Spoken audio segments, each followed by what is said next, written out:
ជាច្រើនដែរយើងបានរៀបចំសាងគ្រួសារដល់ធំនាថ្ងៃអង្គនាគតតែងអង្គុយក្បែរគ្នាមើលផ្កាយបំភ្លឺពេលយប់ពេលរងាអបសុខអូននៅក្បែរបងពីសន្យាកន្លងសម្រាប់យើងមានច្រើនណាស់ខ្លាចខកខានឱកាសពងសុភ័ក្រមង្គលបេះដូងធ្លាក់ដល់ដីហួលមុខទុនដៃឈឿនដួលសុកទទួលបានសារអូនថាអចិត្តហើយហាងមិនមែនការពិតមើលទៅដូចសំដែងកុំរាប់រងតែម្នាក់ឯងប្រាប់បងមកត្រាំត្រាយលាក់ទុកលំបាកអ្វីខ្លាំងនិយាយមកអូនអើយក្រែងថាសុខទុក្ខយើងតែមួយស៊ូរួមគ្នាស្រឡាញ់គ្នាសុខមិនដេចថាអស់ស្រឡាញ់សាកសម្រេចចិត្តឡើងវិញកុំធ្វើបាបចិត្តនឹកនេះបងឈរនៅត្រង់នេះហើយកុំបារម្ភពុំងារពួកយើងអាចពុះពីពុំងារអូនមានបងក្បែរ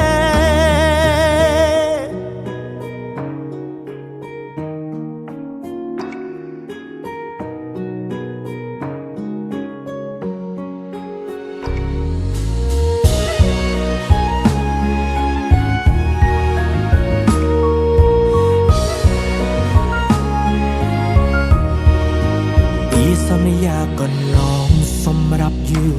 មានច្រើនណាស់ខ្លាចខកខានឱកាសពងសុភ័ក្រមង្គលបេះដូងធ្លាក់ដល់ដីហួលមុខទុនដៃឈឿនដួលសុកទទួលបានសារអូនថាអស់ចិត្តហើយហាងមិនមែនការពិតមើលទៅដូចសំដែ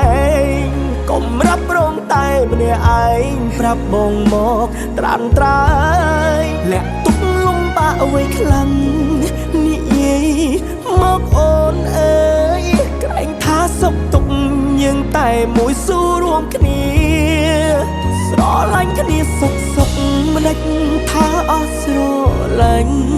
សាកសម្រេចចិត្តឡើងវិញកុំធ្វើបាបចិត្តនឹកនេះបងឈរនៅត្រង់នេះហើយកុំបារម្ភពុំងារពួកយើងអាចពុះពីពុំងារអូនមានបងក្បែរហាងមិនមែនការពិតមើលទៅដូចសំដែ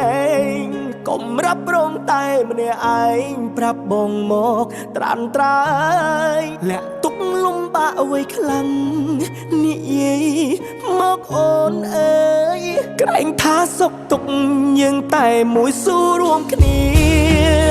ស្រឡាញ់គ្នាសុខមិនដេចថាអស់ស្រឡាញ់សាកសម្រេចចិត្តឡើងវិញកុំធ្វើបាបចិត្តនឹកនេះបងឈរនៅត្រង់នេះហើយកុំបារម្ភពុំងារពួកយើងអាចពុះពីពុំងារអូនមានបងក្បែរ